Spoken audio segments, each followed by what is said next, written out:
days bringing another moon. And oh, methinks how slow this old moon does wane. 4 days will quickly steep themselves in night. 4 nights will quickly dream away the time. Oh, and then the moon, like to a silver bow new bent in heaven, shall behold the night of our solemnities.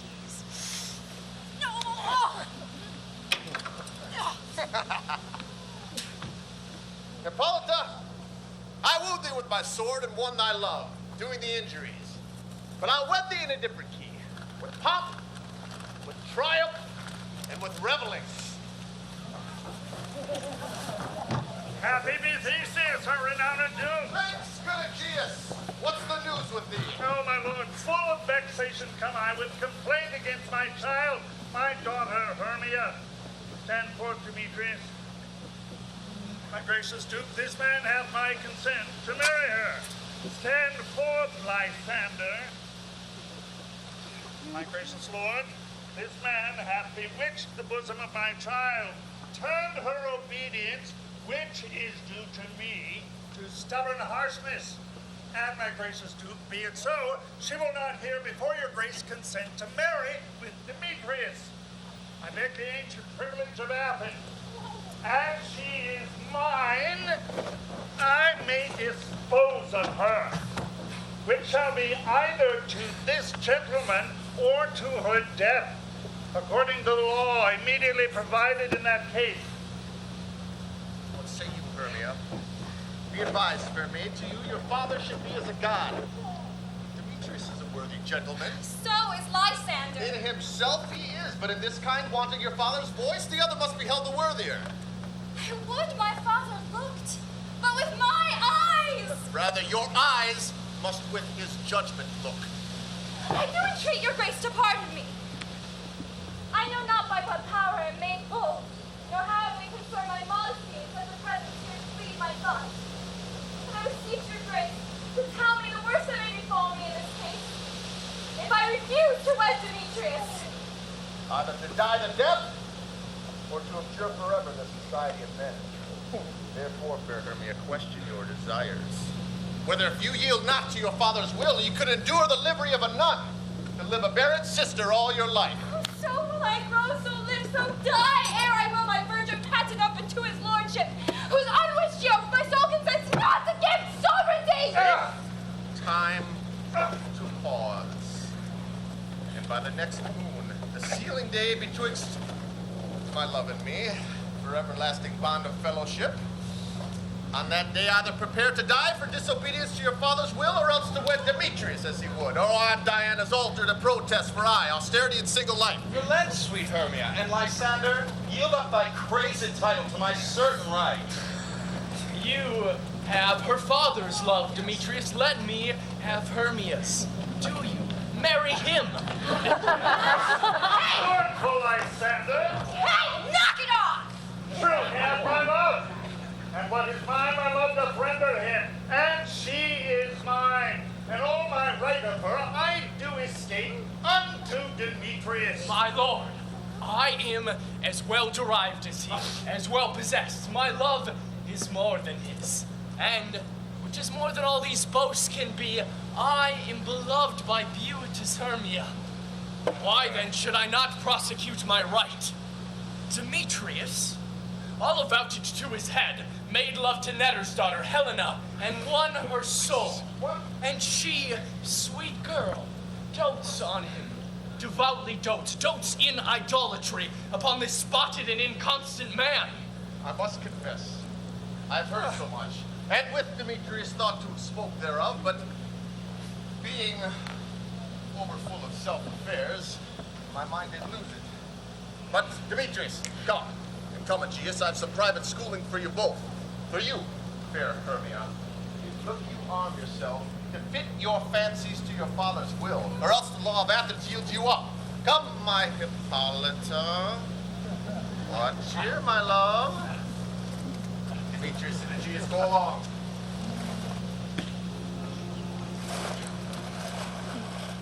How now, fair love? Why is your cheek so pale? How chance the roses there do fade so fast? Like Lysander well betimum from the tempest of my eye. Ay me, for aught that I could ever read, ever hear by tale or history, the course of true love never did run smooth. Then true lovers have been ever crossed. It stands as an edict in destiny. Good persuasion. Therefore hear me, Hermia. I have a widow aunt, a dowager of great revenue, and she hath no child. From Athens is her house remote 7 leagues, and she respects me as her only son. There, gentle Hermia, may I marry thee, and to that place the sharp Athenian law cannot pursue us. If thou lovest me, steal forth thy father's house tomorrow night, and in the wood a league remote the town where I did once meet thee with Helen to do observance to a morn in May. There will I stay for thee. Oh, no. My good Lysander, I swear to thee, by Cupid's strongest bow, in that same place thou the pain pointed me. Tomorrow, truly, will I meet thee.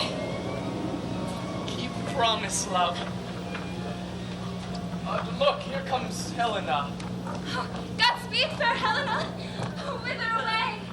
Call you me fair? That fair again and say Demetrius loves your fair. Oh, happy fair. Oh, teach me how you look and with what art you sway the motion of Demetrius' heart. I frown upon him, yet he loves me still. Oh, your frowns would teach my smiles such skill. The more I hate him, the more he follows me. Oh, the more I love, the more he hateth me. His folly, Helena, is no fault of mine. None but your beauty, for that fault were mine. Take comfort. No more shall he see my face. My Lysander and myself will fly this place. Helen, to you our minds we will unfold. Tomorrow night, when Phoebe doth behold her silver visage in the watery glass, decked with liquid pearls the bladed grass. A time when lovers' flights doth still conceal, through Athens' gates have we devised to steal. And in that wood, where often you and I have hung, pink and rose beds were wont to lie, emptying our bosoms of their counsels sweet. There my Lysander and myself shall meet. Farewell, sweet playfellow. Pray thou for us, and good luck grant thee thy Demetrius. Helen, do as you on him, Demetrius dote on you. How happy some or other some can be. Through Athens I am thought as fair as she, but what of that? Demetrius thinks not so. He will not know what all but he do know. Love looks not with the eyes, but with the mind. Therefore is winged Cupid painted blind, for ere Demetrius looked on Hermia's eye, he hailed down oath that he was only mine. But when this hail some heat from Hermia felt, so he dissolved and showers of oaths did melt. I will go tell him of fair Hermia's flight. Then to the wood tomorrow night will he pursue her. And for this intelligence, if I have thanks, it is a dear expense. But herein mean I to enrich my pain, to have a sight thither, back again. Is all our company here? We're best to call them generally, man by man, according to the script. Here is the scroll of everyone's name, which is thought fit through all Athens to play an organ to lute before the Duke, and the Duchess at their wedding day at night. First, say what the play treats on, then read the names of the actors and so grow to a point. Mary, our play is the most lamentable comedy and most cruel death of Pyramus and Thisbe. Oh, a very good piece of work, I assure you, and to Mary. Now, good Peter Quince, call forth your actors by the scroll. Masters, spread yourselves. Good. Dancers, I call you, Nick Bottom, the Weaver. Ready? Name what part I am for and proceed. You're Nick Bottom. I sent down for Pyramus. Pyramus. What is Pyramus? A lover or a tyrant? A lover that kills himself most gallant for love. That will ask some tears in the true performing of it. If I do it, let the audience look to their eyes. I will move storms. I will condole in some measure. To the rest, Francis, Yet my chief humor's for a tyrant. I can play Heracles rarely, or a part of Terracatin to make all split. The raging rocks and shivering shocks shall break the locks of prison gates, and Phoebus' car shall shine from far to make and mar the foolish fates. This was lofty. Now name the rest of the players. Francis, This is Heracles' vein, a tyrant's vein. A lover is more condoled. Francis! Flute, the bellows mender? Here, Quince. Flute, you must take Thisbe on you. And what is this for you? A wandering knight? It is the lady that Pyramus must love. Nay, you bring up the word! I have a beard. Coming. That's all one. You shall play it in a mask. And you may speak as small as you will. Nay. And I may hide my face, let me play Thisbe too. I'll speak in a monstrous little voice. Thisbe. Oh, Pyramus, my lover dear. My Thisbe dear and lady dear. No! You must play Pyramus. And Flute, you... Thisbe. Well, proceed. Robin Starveling the tailor. Here, Peter Quince. Robin Starveling, you must play Thisbe's mother. Tom Snow, the tinker. Oh, here, Peter Quince. You, Pyramus's father. Myself, Thisbe's mother. Snug, the joiner. Snug. Here's Snug. Snug. You would be great. Snug, listen, you gotta do this. Because if you don't do it, then I'm not gonna do it. If I'm not gonna do it, then Bottom's not gonna do it. And then... Come on.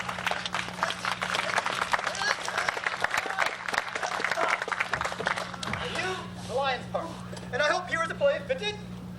Well, I pray you, I did the lion's part written, if it be given me, for I am slow of study. You may do it extempore, for it is nothing but boring. Oh, let me play the lion too. I will roar that I will do any man's heart good to hear me. I will roar that I will make the Duke say, let him roar again. Let him roar again. And you should do it too terribly that you would frighten the judges and the ladies, that they would shriek. And that were enough to hang us all. Well, that would hang us all, every mother's son. And daughter. Oh, yeah, and daughters. If we should break the ladies out of their wits, they would have no more discretion but to hang us. But I will aggravate my voice so that I will roar you as gently as any sucking dove. I will roar you and for any nightingale. You can play no part but Pyramus. I quit.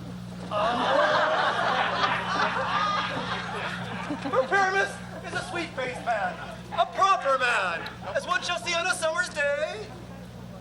A most lovely gentleman, my friend. Therefore, you must needs play Pyramus! Well, I will undertake it. What beard were I best to play? Why would you will? I will discharge it in either your straw-color beard, your orange tawny beard, your purple ingrain beard, or your French crown color beard, your perfect yellow. Some of your French crowns have no hair at all, and then you would play it barefaced. Barefaced. Yeah, guys. And master, here are your parts, and I am to entreat you, to request you, and to desire you to come them by tomorrow night and meet me in the palace wood, a mile without the town, by moonlight. There will we rehearse. For if we meet in the city, we shall be dawned with company, and our devices known. In the meantime, I shall draw a bill of properties such as our play wants. I pray you, fail me not. We will meet, and there we may rehearse most obscenely and courageously. Take pains, be perfect. Adieu. Duke Sulk, we meet! Enough. Hold, or cut bowstrings. Oh, yeah, I got it.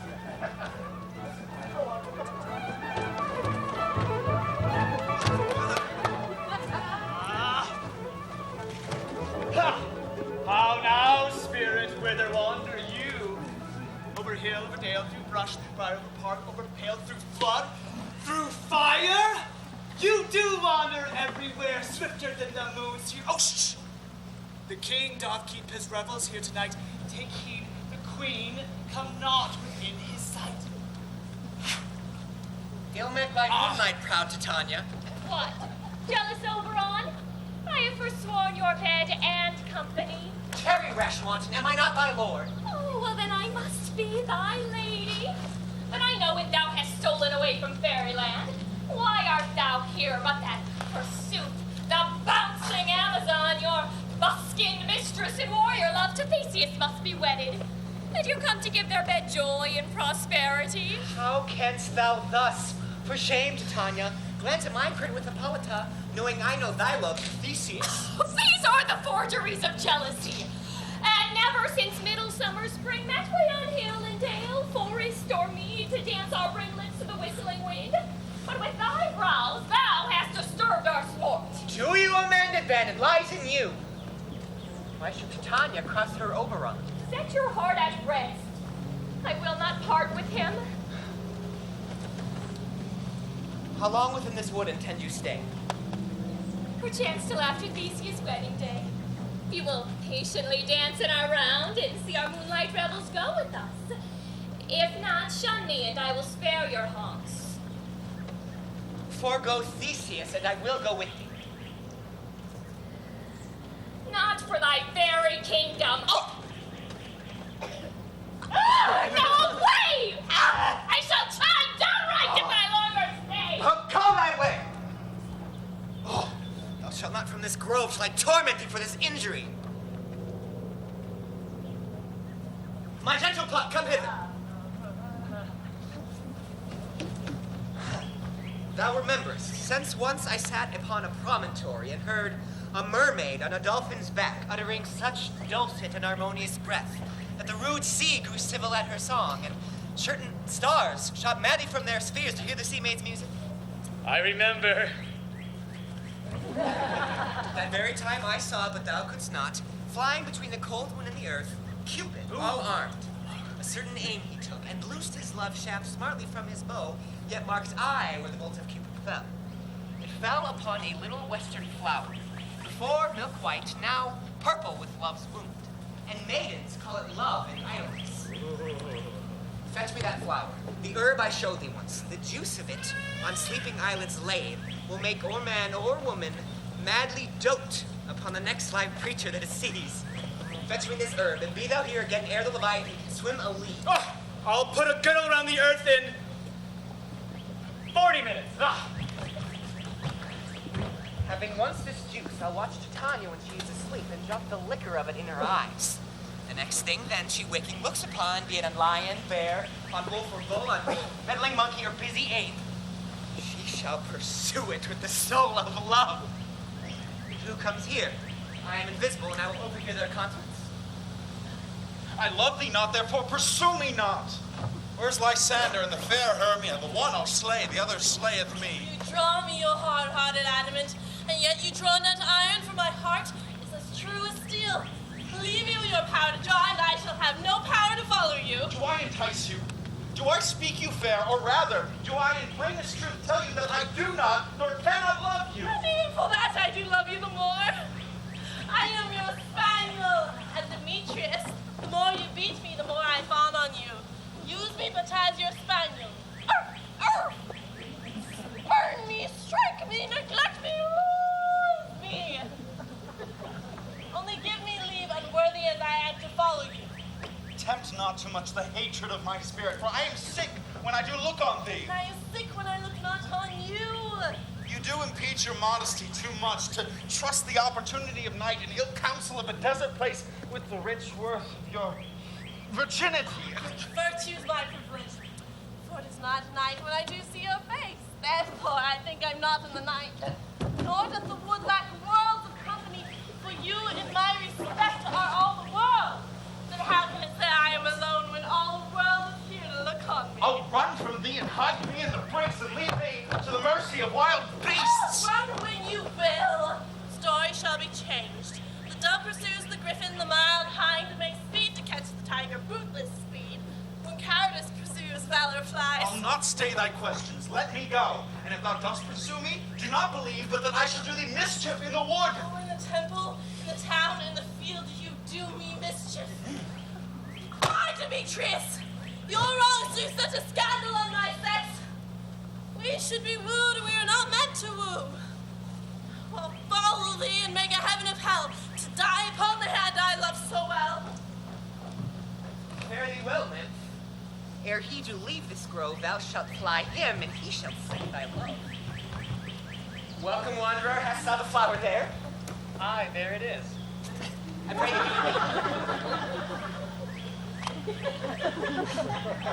Now a bank the wild time blows. There sleeps Titania sometime of the night. The juice of this shall streak her eyes and make her full of hateful fantasies. Take thou something. Seek through this grove. A sweet Athenian lady is in love with a disdainful youth. Anoint his eyes, but do it when the next thing he espies might be the lady. Thou shalt know the man by the Athenian garments he hath on. Garments. Affect it with some care that he may prove more fond on her than she upon her love. And look thou meet me ere the first cock crow. Cock. Fear not, my lord. Your servant shall do so.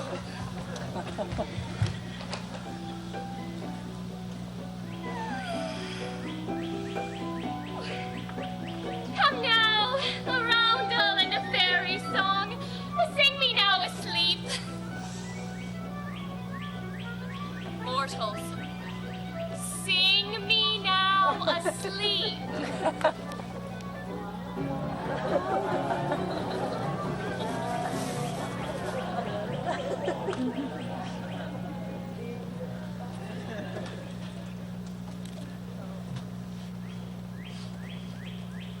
What thou seest when thou dost wake, do it for thy true love take.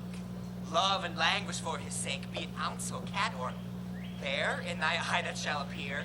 When thou wakest, it is thy dear. Wake when some vile thing is near.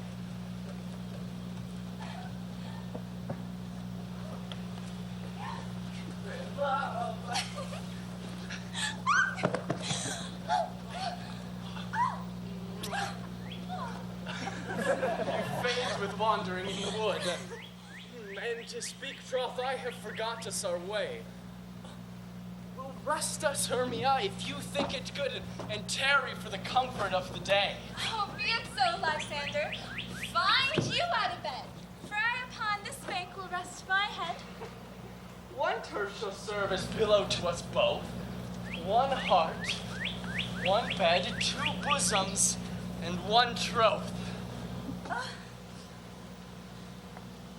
Oh, nay, good Lysander! My sake, my dear, lie further up yet! I cannot lie so near.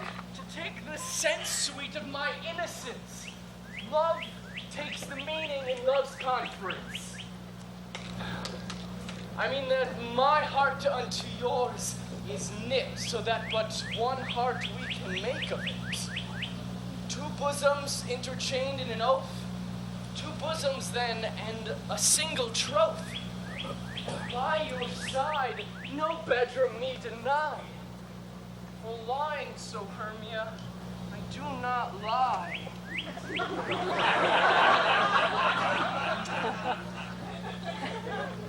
Lysander riddles very prettily.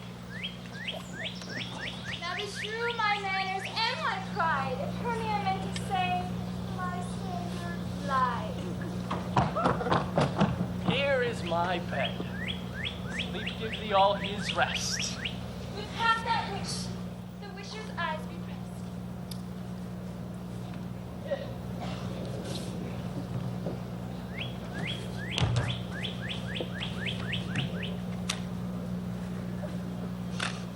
Through the forest have I gone, but Athenian, found I not on whose eyes I might approve this flower's force in stirring love.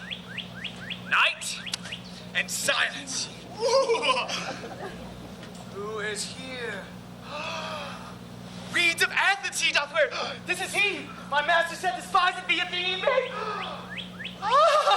And hear the maiden sleeping sound on the dank and dirty ground. Pretty soul. She dares not lie near this lack love, this kill courtesy. Churl upon thy eye I throw all the powers this charm doth owe.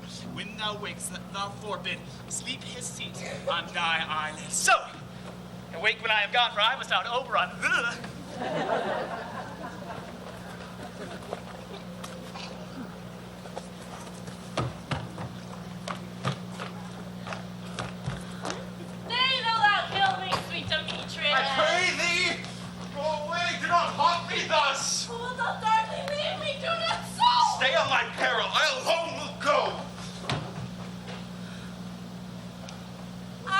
much breath in this fond chase.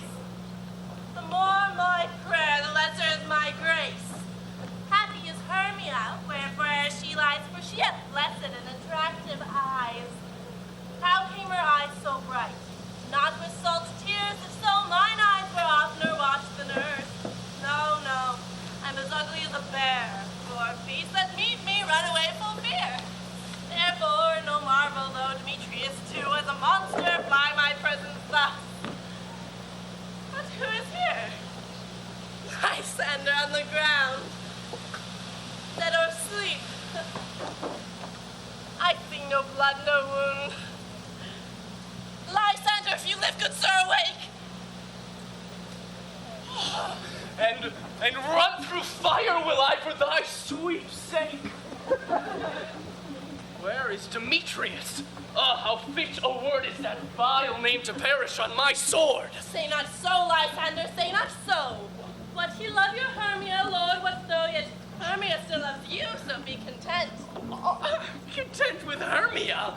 No, I do repent every tedious minute I with her have spent. Not Hermia, but Helena I love. Who would not change a raven for a dove?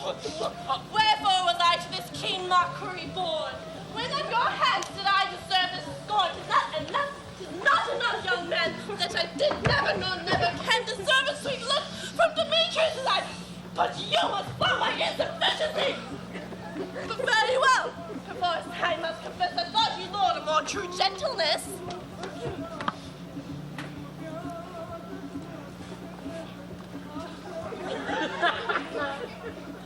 She sees not Hermia.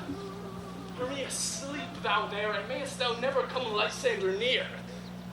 And all your powers address your love and might to honor Helen and to be her knight. Help me, Lysander, help me! Do thy best to pluck this crawling serpent from my breast. I made for pity what a dream was here. Lysander, look how I shake with fear. I thought a serpent eat my heart away. You sat smiling at its cruel prey. Lysander? What, removed? Lysander! Lord! What, out of hearing? Gone? No sound, no word? Then I well perceive you all not nigh. Either death or you I'll find immediately.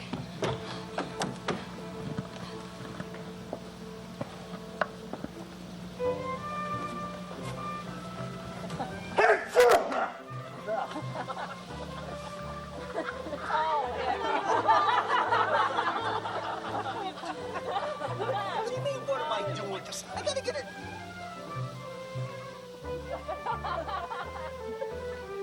You ever get the feeling you're being watched? We all met? Here's a new arm, let's do this next for our rehearsal. This green patch shall be our stage. Nice. This popcorn break, our tiring house. And we will do it in action, as we will do it before the Duke. Peter Quince. What's this, There are some things in this comedy of Pyramus and Thisbe that will never please. First, Pyramus must draw a sword to kill himself, which the ladies cannot abide. How answer you that? Fire lake in a fireless sphere. I believe we must leave the killing out when all is done. Not a whit. I have a device to make all well. Write me a prologue, and let this prologue seem to say that we will do no harm with our swords, and that Pyramus is not killed indeed. And for the more better assurance, tell them that I, Pyramus, am not Pyramus, but Barnacle Weaver. This will put them out of fear. We will have such a prologue. It shall be written in 8 and 6. No, make it 2 more. Let it be written in 8 and 8. Will not the ladies be afeard of the lion? I fear it, I promise you. Masters, you ought to consider with yourselves to bring in, God shield us, a lion among ladies is a most dreadful thing. So there's your eye living, and we ought to look to it. But therefore, another prologue must say that she is not a lion. Name. You must name her name. And half her face must be seen through the lion's neck. And she herself must speak through, saying thus, or to the same defect. Ladies, or fair lady, I would wish you, or I would request you, I would entreat you, not to fear, not to tremble, my life for yours. If you think I come hither as a lion, it were pity on my life. No! I am no such thing. I am a man as other men are. And there let her plainly name her name and tell them plainly she is subject to it. Well, it shall be so. But there's two hard things. That is, to bring moonlight into a chamber. You know, Pyramus and Thisbe meet by moonlight. Not the moonshine the night we play our play. A calendar. A calendar. Look in the almanac. Find out moonshine. Find out moonshine. Calendar? Calendar? Oh, calendar.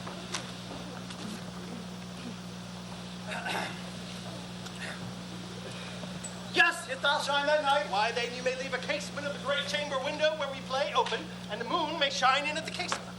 Aye, or else one must come in with a bush of thorn and a lantern and come to say she disfigures or to present the person of moonshine. Then there is another thing. We must have a wall in the great chamber. For Pyramus and Thisbe, says the story, did talk through the chink of a wall.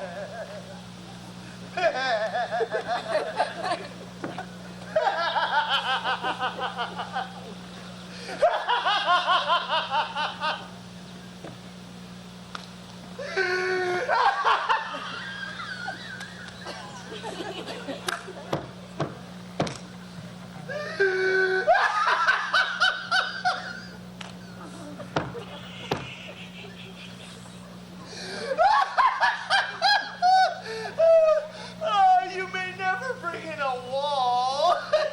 What say you, Bottom? Some man or other must present wall. Yeah. And let him have some loam or some rough cast about him to signify wall. Oh, and let him hold his fingers thus. And through that cranny shall Pyramus and Thisbe whisper. Whoa. If that may be, then all's well. Come, sit down, everybody's son, and rehearse your parts. What hempen homespring do we have swaggering here so near the cradle of the fairy queen? Pyramus, you begin. After you've spoken your speech, enter to that break. And so everyone, according to his cue. What? A play toward? Ooh, I'll be an auditor. Ooh, an actor too, perhaps, if I see cause. Speak, Pyramus. Thisbe, Stand forth. Thisbe, the... No.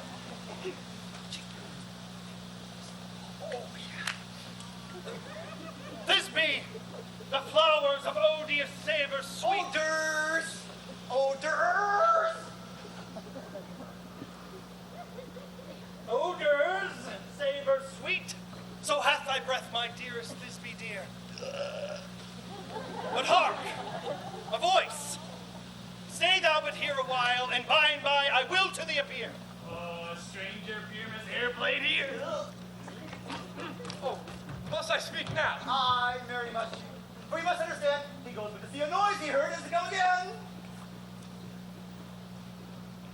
Most radiant Pyramus, most lily white of hue, with color like the red rose on triumphant briar, most brisky juvenile, and most lovely Jew, as true as horse, and yet would never tire. I will meet thee, Pyramus, and all needs two. Minus two, man.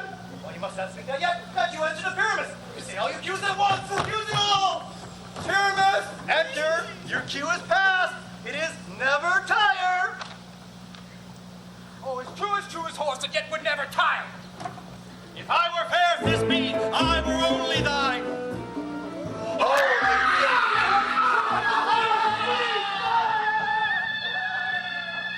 Why did they run away?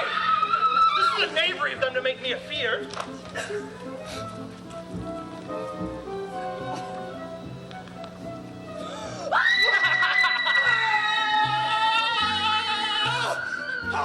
Oh, Barnum, thou art changed. Ed, what do I see on thee? What do you see? You see an ass head of your own, do you?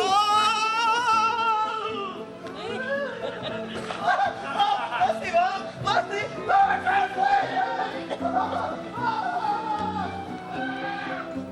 What?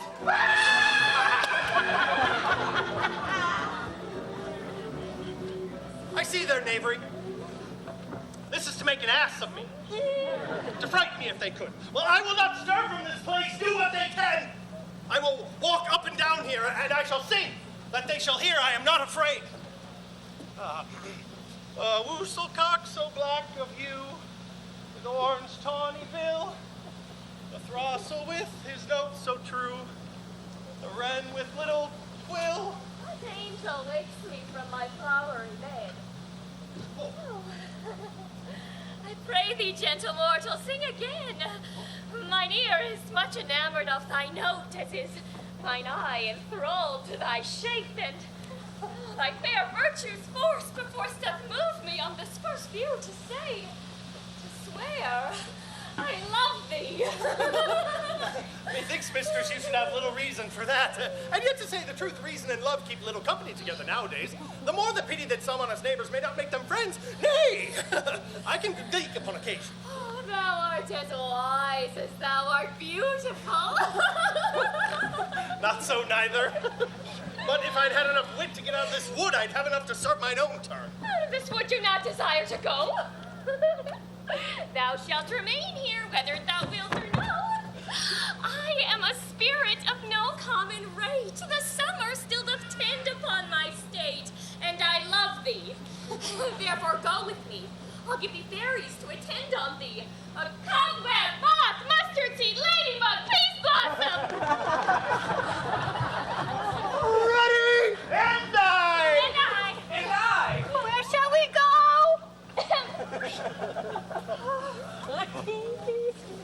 Be kind and courteous to this gentleman. Gamble in his eyes and hop in his walks. Oh, feed him with apricots and dewberries, with purple grapes, green figs, and mulberries. The honey bags steal from the humble bees, and for night keepers crop their waxen thighs, and light them at fiery glowworms' eyes, to have my love to bed and to arise. Oh, and pluck the wings from painted butterflies, to fan the moonbeams from his sleeping eyes. Not to him else, and do him curtsies. Hail, mortal! Hail, hail. Hell. Holy! Hail! I cry your worship's mercy heartily. I beseech your worship's name. Cobweb. Good Mistress Cobweb, I shall desire you a more acquaintance. If I cut my finger, I shall make bold with you. Your name, I beseech you, sir? Peas blossom. I shall desire you a more acquaintance too, good master. Peas blossom. Your name, I beseech you, lady? Mustard seed. Ah, good Mistress Mustard Seed. I know thy patience well. Come, lead him to my bower. What?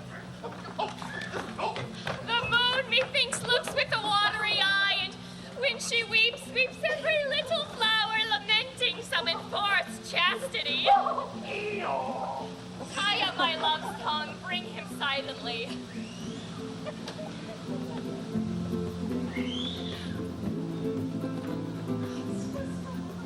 I wonder if Titania be awaked. Then what it was that next came in her eye, which she must dote on in extremity. Here comes my messenger. How now, mad spirit? What night rule about this haunted grove? My mistress, the monster, is in love. Near to a close and consecrated bower, while she was in her dull and sleeping hour, a crew of pageants, rude mechanicals who begged for bread upon Athenian cells were met together to rehearse a play intended for great feasts of so now, the thickest skin of their parents are to Pyramus presented in their sport, for Sook has seen and entered into a break.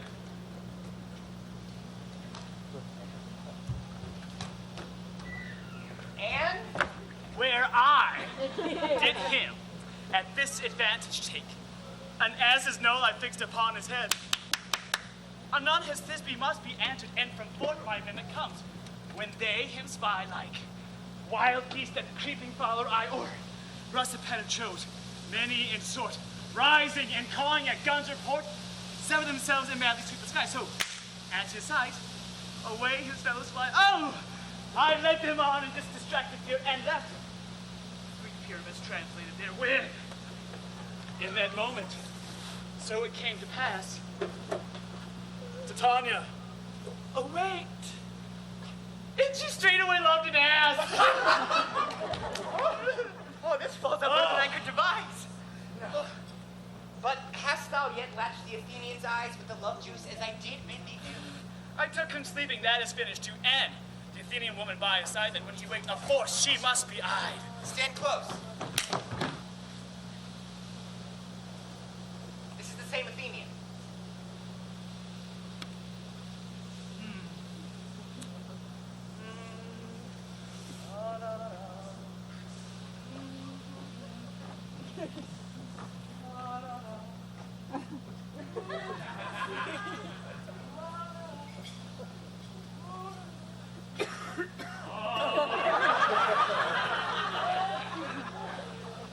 This is the woman, but not this the man. Why rebuke you him that loves you so, lay breath? So bitter on my bitter foe. What is this to my Lysander? Where is he? Oh, good Demetrius, wilt thou give him me? I'd rather give his body to my hounds. Ow! Cur, thou drivest me past the bounds of maidens' vengeance! Hast thou slain him then? Oh, henceforth never be numbered among men! Go! What? Tell true, even for my sake. Durst thou look upon him being awake? And hast thou killed him sleeping? Oh, brave touch, could not a word add or do as much? You spent your passions on misprized mood. I am not guilty of Lysander's blood, nor is he dead for all I can tell.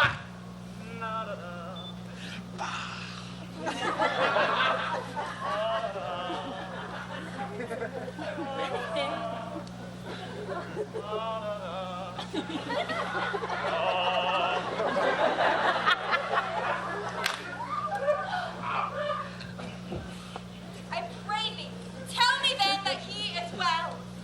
And if I could, what should I get there for? Privilege never to see me more! From that hated present court I so, see me no more whether he be dead or no! There is no following her in this fierce vein. Here therefore a while will I remain.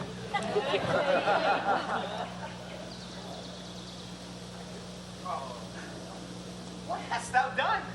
Thou hast mistaken quite and laid the love juice on some true love sight. About the wood goes swifter than the wind, and Helena of Athens wilt thou find. All fancy sick she is, and pale of cheer, with sighs of love that cost the fresh blood dear. By some illusion see thou bring her here, and I'll anoint his eyes against she do appear. I go.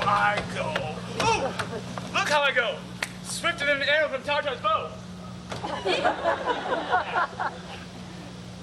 Flower of this purple dye, when his love he doth espy, let her shine as gloriously as the Venus of the sky. When thou wakest, if she be by, beg of her for remedy. Captain of our fairy band, Helena is here at hand, and the youth mistook by me, pleading for a lover's feet. Shall we their fond pageant see? Oh, Lord, what fools these mortals be! Stand aside, the noise they make will cause Demetrius to wake. Why should you think that I should woo in scorn? Scorn and derision never come in tears. Look, and thou I weep, and vows so born in their nativity all truth appears. How can these speaks and me seem scorn to you, bearing the badge of faith to prove them true? Oh, you do advance your cunning more and more.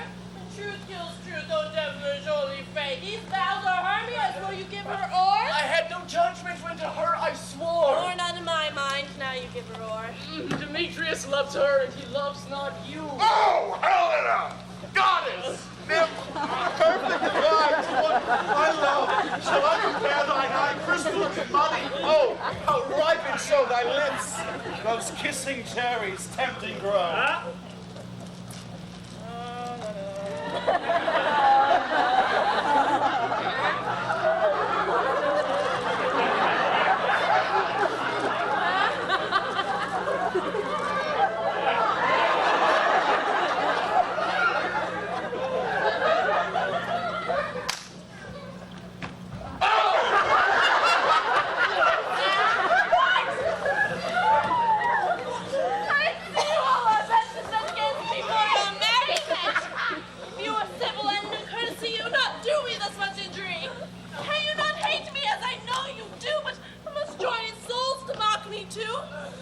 both are rivals and love Hermia.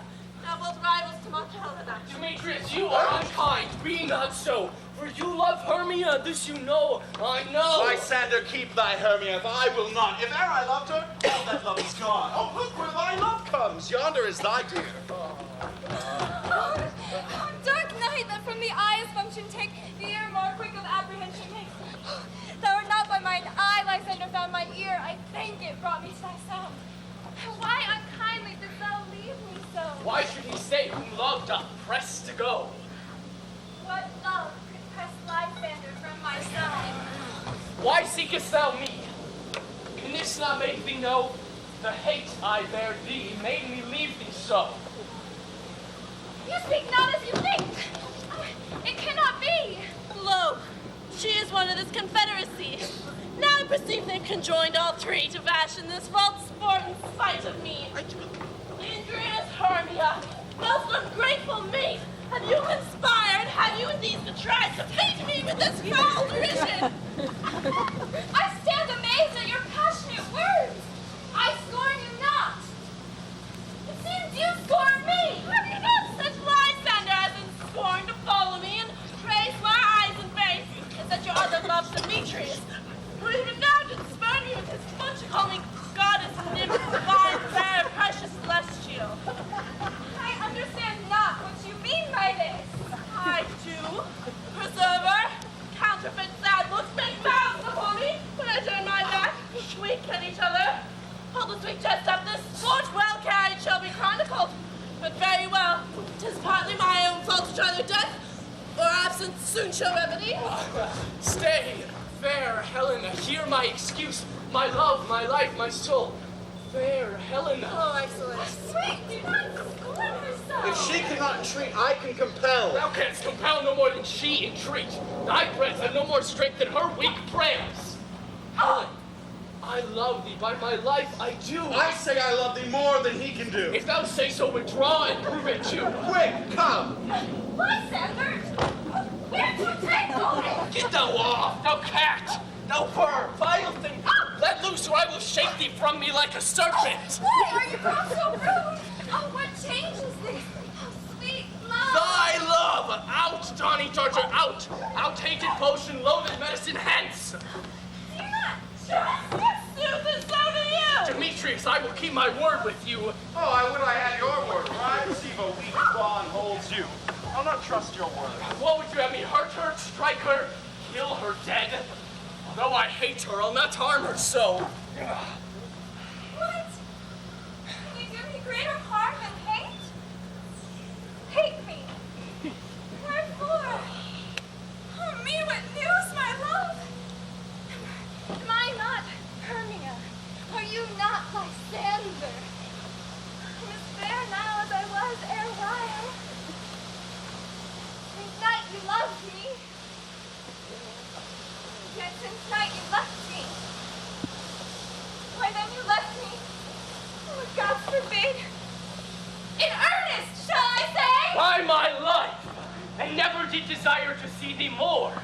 Therefore, be out of question, of hope, of doubt. Be certain, and nothing truer. 'Tis no jest that I do hate thee and love Helena. Oh, me. You! Diablo! You hater, blossom, you thief of love! What, have you come by night, stolen my love's heart from him? Fate, have you no modesty, no maiden shame, no touch of bashfulness? What, will you tear impatient answers from my gentle tongue? Fie, you counterfeit, you puppet, you! Puppet! Why so?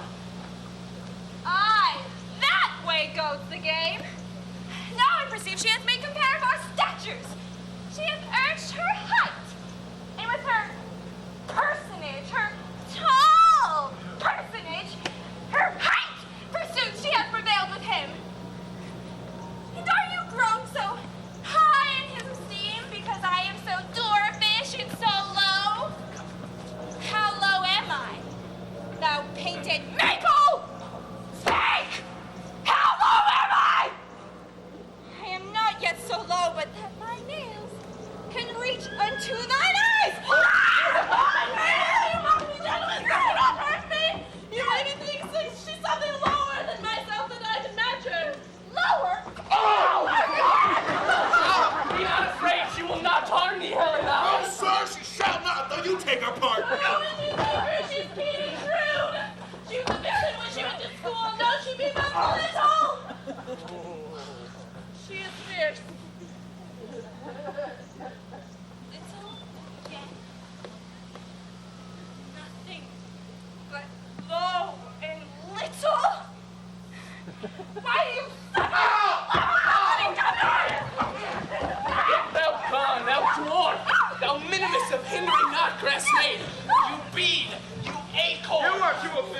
On her behalf that scorns your services, let her alone.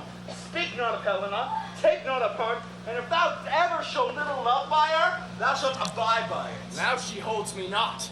Now follow if thou darest to try whose right of thine or mine is most in Helena. Follow? Nay, I'll go with thee, cheek by jowl.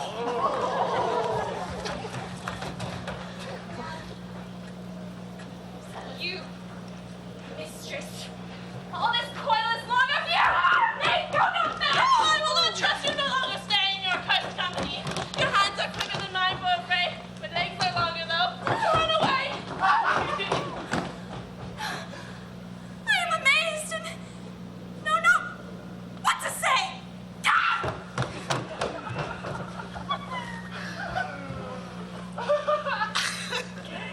This is thy negligence. Still thou mistakest, or else committest thy knaveries willfully.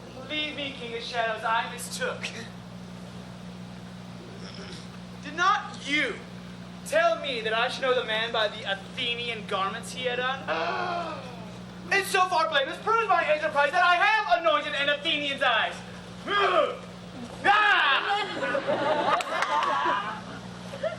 Thou seest that these lovers seek a place to fight.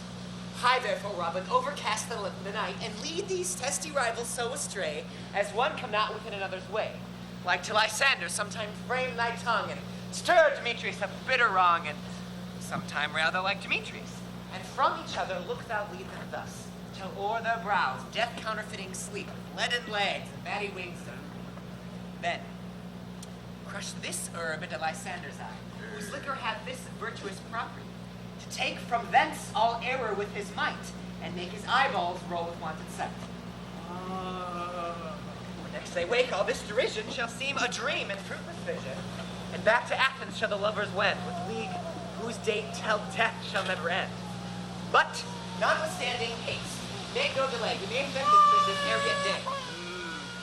Up and down, I will lead them up and down. I am feared in field and town. God will lead them up and down. Oh, here comes one. Where art thou, proud Demetrius? Speak thou now. Here, good and drawn and ready, where art thou? I will be with thee straight. My boy. Lysander! Speak, thou run away, thou coward! Where dost thou hide thy head? In some bush? Ah! Thou coward! Art thou bragging to the stars, telling the bushes that thou lookest for wars and wilt not come? Come, recreant! Come, thou child! I'll whip thee with the rod! Here's the vial that draws a sword on thee! Hey, art thou there?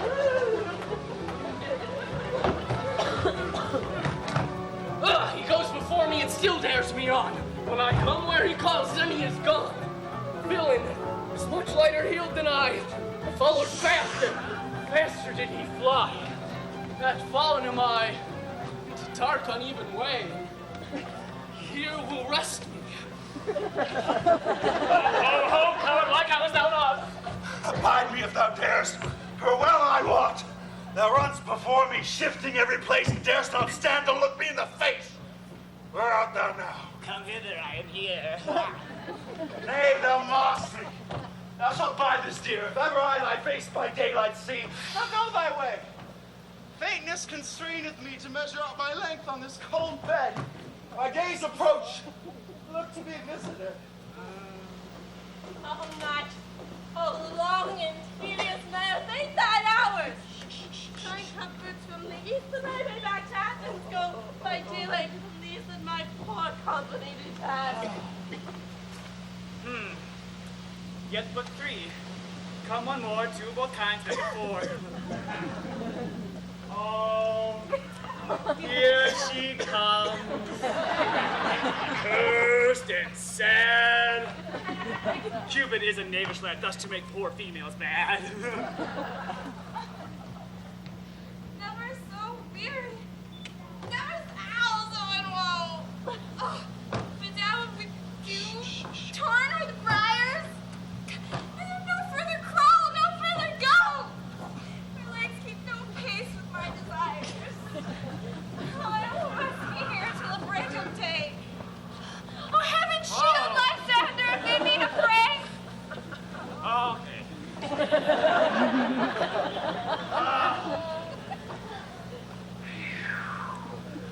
on the ground, sleep sound, and I'll apply to your eye, gentle lover, and when thou wakest, thou takest true delight in the sight of thy former's lady's eye, and the country proverb known, that every man shall take his own, in your waking shall be shown. Jack shall have Jill, naught shall go ill, the man shall have his mare again, and all, well, it shall be well.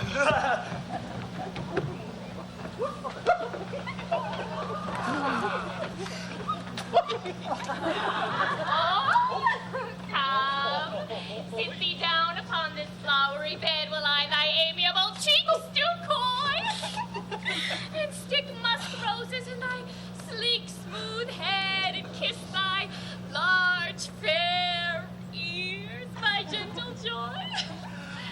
Where's Peas Blossom? Ready? Scratch my head, Peas Blossom. Eh. Where's Monsieur Ladybug? Ready! Ah, Monsieur Ladybug, good monsieur, get your weapons in hand and kill me a red-hipped humblebee on top of a thistle. Yes.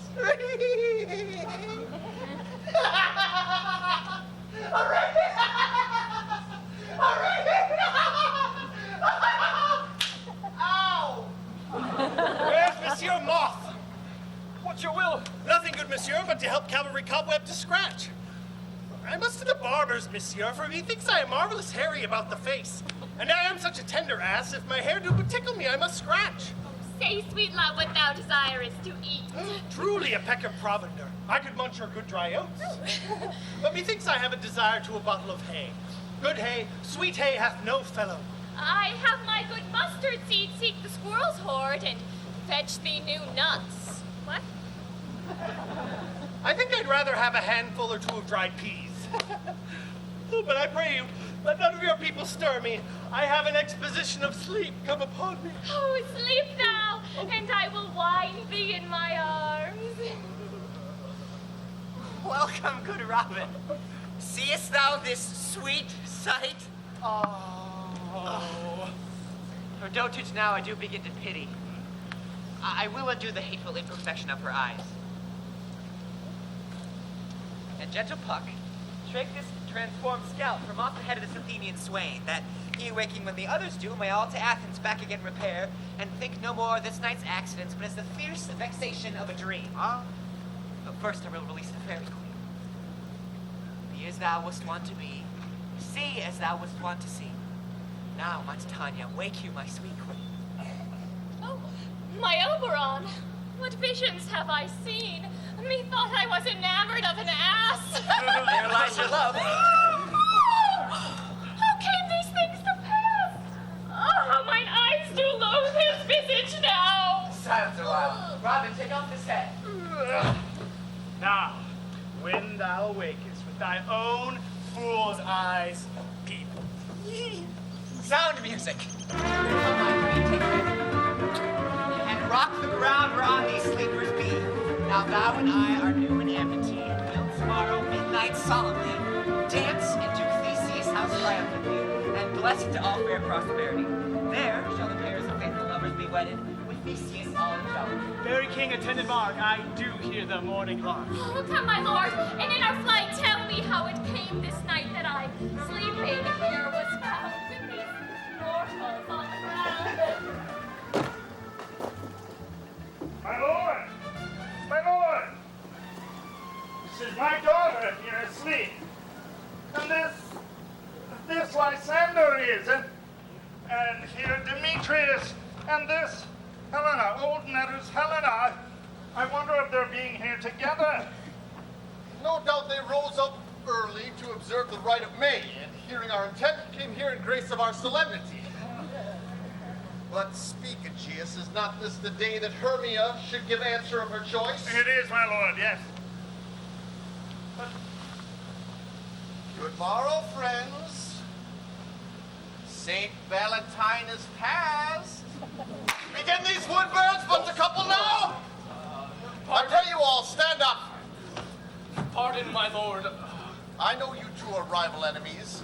How comes this gentle concord in the world that hatred is so far from jealousy to sleep by hate and fear no enmity? My lord, I shall reply amazedly, half sleep, half waking. But as yet, I swear, I cannot truly say how I came here. I came with Hermia hither. Our intent was to be gone from Athens, where we might without the peril of Athenian law. Enough, my lord, you have enough. The law, I make the law upon his head. They would have run away, they would have, Demetrius, thereby to have defeated you and me. You of your wife and me of my consent, that she should be your wife. My lord, the fair Helena told me of this their purpose into this wood, and I, in fury, followed them. Fair Helen in fancy following me, but, good my lord, I know not by what power, but by some power it is, my love to Hermia melted as the snow. The object and pleasure of mine eye is only Helena.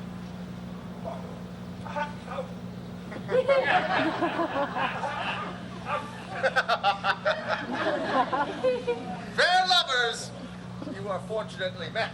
Of this discourse we more will hear anon. Aegeus, I will overbear your will.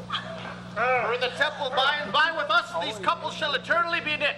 Away with us to Athens, 3 and 3. We'll hold a feast in great solemnity.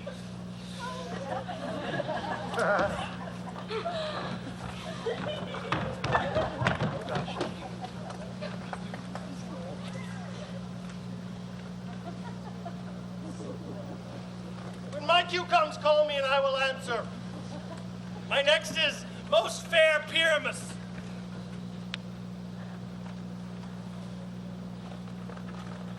I hope. Peter Quince. Flute the bellows mender.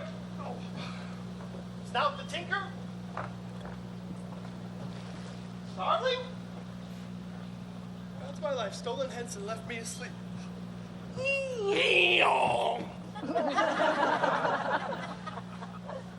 I've had a most rare vision. I've had a dream.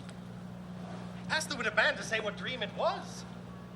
Man is but an ass if he will go about to expound this dream. I thought I was. Well, there's no man can say what he thought I was. He thought I had. Well, that man is but a patched fool if he will offer to say what he thought I had. The eye of man hath not heard. The ear of man hath not seen. Man's hand is not able to taste, his tongue to conceive, nor his heart to report what my dream was. I will get Peter Quince to write a ballad of this dream. It shall be called Bottom's Dream. Because it hath no bottom. And I shall sing it in the latter end of our play before the Duke. Peradventure, to make it more gracious, I shall sing it at her death.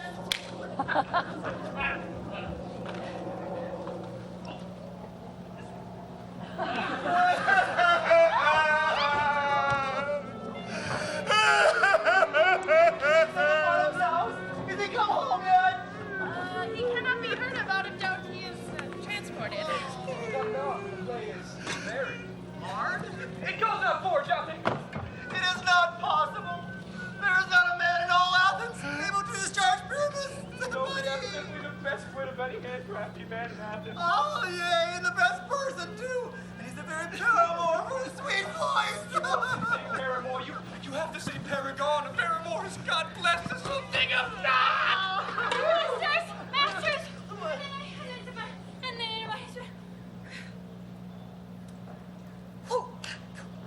Hippolyta and Theseus are coming from the Space Needle, from the temple, and they're married. Holy bottom!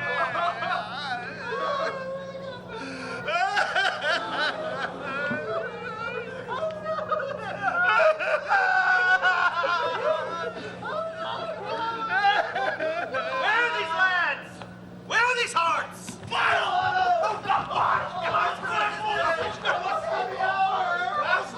Masters, I am to discourse wonders. Yay! But ask me not what, for if I tell you, I am no true Athenian. Oh! I will tell you everything just as it fell out. Hooray!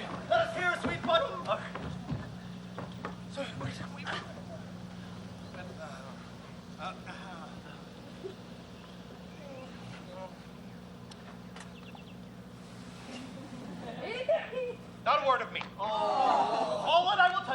Duke hath died. Get your apparel together. Good strains to your beards, new ribbons to your pumps. And every man look o'er his party, presently at the palace. For the short and the long is, our play is preferred. Oh, no! Yay! Let this be have clean linen, and let none further place a lion pare her nails, for they shall hang out for the lion's claws. And most dear actors, eat no onions or garlic, for we are to utter sweet breath. I do not doubt, but to hear them say it is a sweet comedy. No more words! Away! Go away! So was I there? You were there. You were a scarecrow. Snug! Come on! It's really easy. R-O-A-R, roar! 'Tis strange, my Theseus, that these lovers speak of. More strange than true. I never may believe these antique fables nor these fairy toys. Lovers of madmen have such seething brains, such shaping fantasies that apprehend more than cool reason ever comprehends. But all the story of the night told over, and all their minds transfigured, so together more witnesseth than fancy's images, and grows to something of great constancy, but howsoever strange and admirable. Here come the lovers, full of joy and mirth. Joy, gentle friends! Joy and fresh days of love accompany your hearts. More than to us, waiting your wild walk, your board, your bed. Come now. What mass shall we have? What dances? How shall we beguile the lazy time if not with some delight? Call Aegeus! Here, mighty Theseus. Say, what abridgment have you for this evening? What mass? What music? Here is a brief of which sports are rivals. Make choice of which your highness shall see first. The thrice three muses, mourning for the death of learning. Late deceased in beggary. This is some satire, keen and critical, not sorting with a nuptial ceremony. A tedious brief scene of young Pyramus and his love Thisbe. Very tragical birth. Merry and tedious and brief. What? This is hot ice and wondrous strange snow. How comes the concord of this discord? A play there is, my lord, some 10 words long, which is as brief as I have known a play. But by 10 words, my noble lord, it is too long, which makes it tedious. For in all the play, there's not one word apt of one player fitted. And tragical, my noble lord, it is, for Pyramus therein doth kill himself. What are they that do play it? Hard-handed men that work in Athens here, that never labored in their minds till now, and now have toiled their unbreathed memories against your nuptial with this same play. I will hear it. No, my noble lord, it is not for you. I have seen it, and it is nothing in I the world. will hear that play, for never anything can be amiss when simpleness and duty tender. Ladies?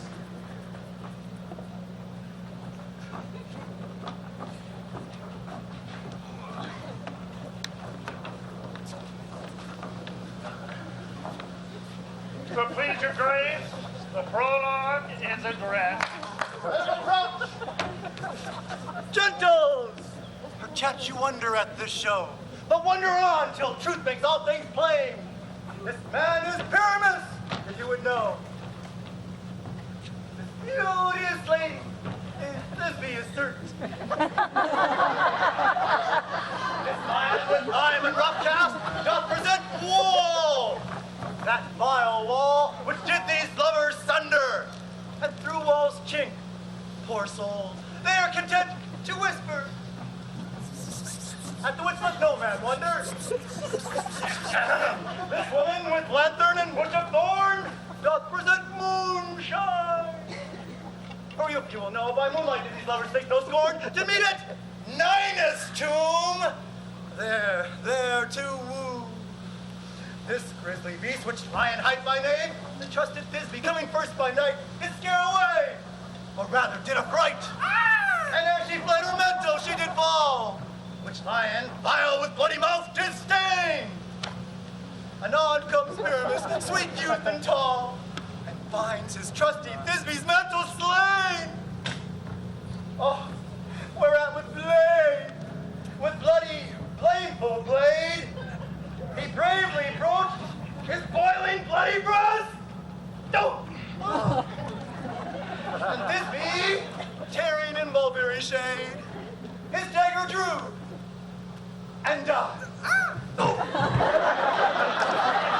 For all the rest that lie in moonshine, wall, lovers twain, at large discourse, while here they do remain.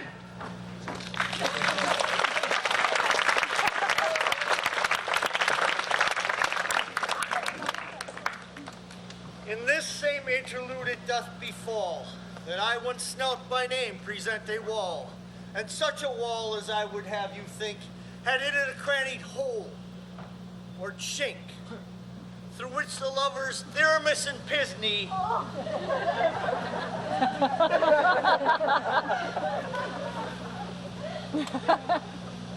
Pyramus and Thisbe did often whisper very secretly, this loam, this rough cast, and this stone doth show that I am that same wall, the truth is so. And this the cranny is, right and sinister, through which the fearful lovers are to whisper. You desire rhyme and hair to speak better. It's the latest partition that I have ever heard discourse, my lord.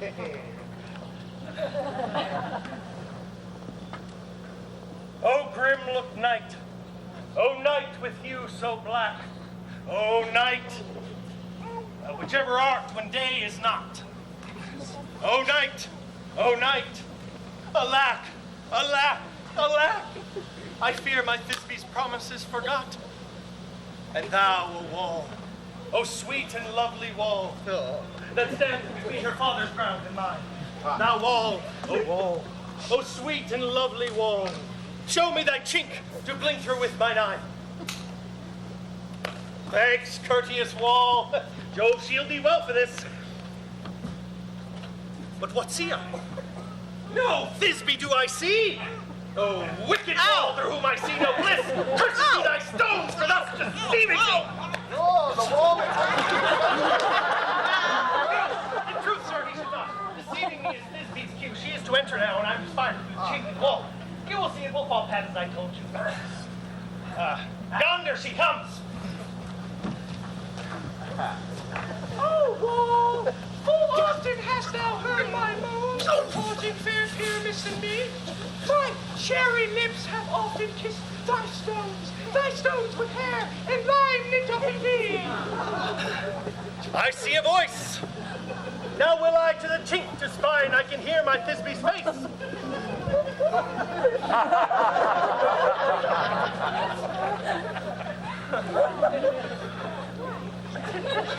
Thisbe! I don't know what's my love, I think. Oh, kiss me through the hole of this body.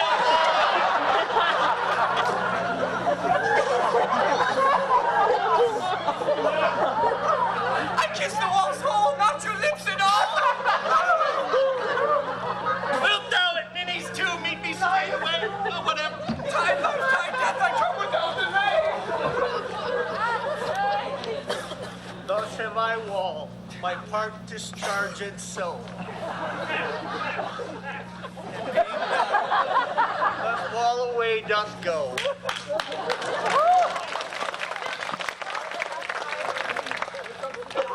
Lady and a lion. This lanthorn doth the horned moon present. She should have worn the thorns on her head. This lanthorn doth the horned moon present. Myself, the man in the moon, do seem to be. This is the greatest error of all the rest. The man should be put into the land. How is it else the man in the moon? I'm weary of this moon, which she would change.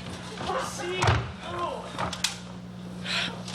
All that I have to say is this lanthorn is the moon, myself, the man in the moon, this thorn bush, my thorn bush, and this dog, my dog. oh, this must be old Ninny's too, Naya. Where is my love? Roar!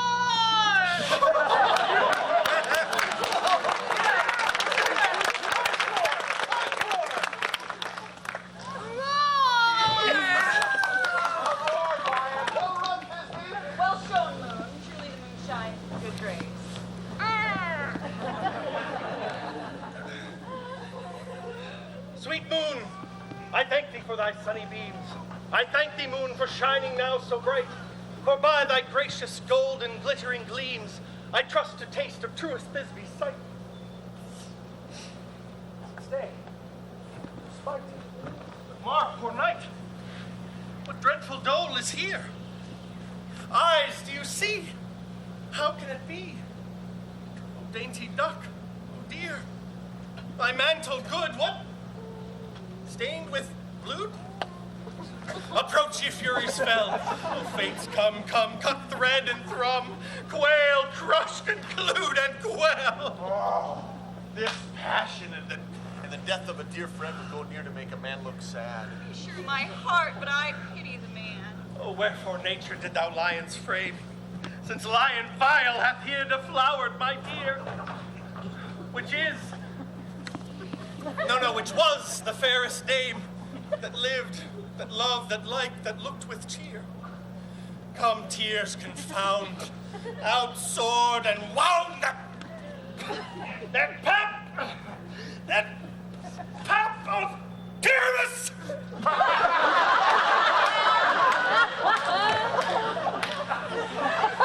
I that left pap where heart doth hop, thus die I, thus.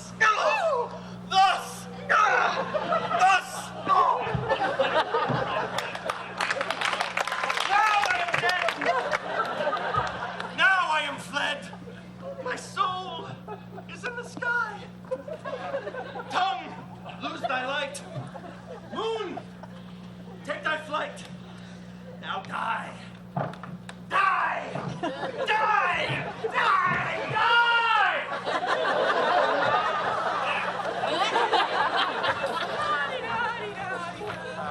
Oh, asleep, my love. What?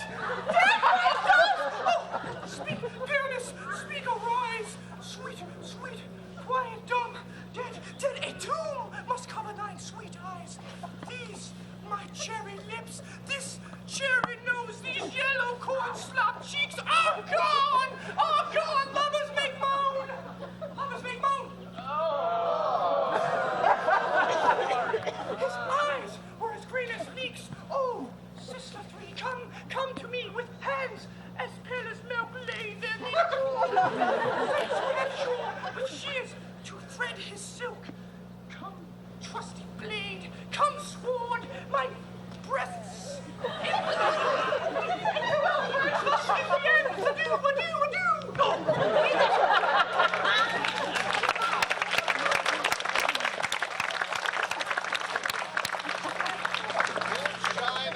Are left to bury the dead. I and Wall, too. No, I assure you the wall is down in part of their fathers. Would it please you now to see the epilogue or to hear about the mass dance?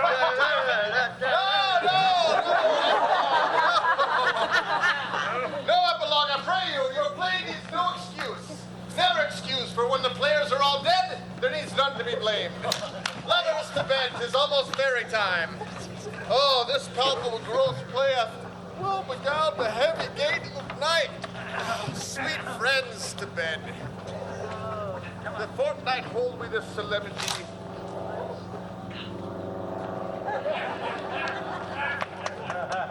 If we shadows have offended, think but this, and all is mended, that you have but slumbered here while these visions did appear in this weak and idle theme, no more yielding but a dream. Gentles, do not reprehend. If you pardon, we will mend. And as I am an honest puck, if we have unearned luck now to escape the serpent's tongue, we will make amends ere long. Else the puck will I call. So, good night unto you all. Give me your hands if we be friends, and Robin shall restore amends.